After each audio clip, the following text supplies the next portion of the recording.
18 বছরের কোন ছেলেটি সৃষ্টিকর্তা সম্পর্কে চিন্তা করে? তারা নতুন গেমের কথা ভাবে, তারা পরবর্তী ক্রিকেট ম্যাচের কথা ভাবে, তারা ভাবে কিভাবে অতিরিক্ত কিছু অর্থ উপার্জন করা যায়, তারা বিপরীত লিঙ্গের মানুষের কথা ভাবে, তারা ভাবে কিভাবে বাবা মায়ের চোখ ফাঁকি দিয়ে ধূমপানে আসক্ত হতে পারবে, মাদক, বন্ধুদের সাথে আড্ডা দেয়া, এভাবে সকলের অগোচরে স্কুল ফাঁকি দেয়া।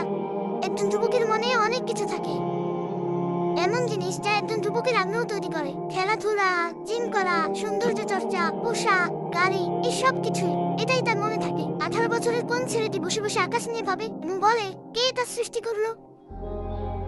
আমি এখানে কেন? আমার অস্তিত্বের অর্থ কি? আমার এখানে আসার উদ্দেশ্য কি? কেন আমি এই শূন্যতা অনুভব করি? এটি সাধারণ কোনো 18 বছরের ছেলে নয়, এমনকি এ যুগে সাধারণ কোনো 80 বছর বয়সীও এমন নয়।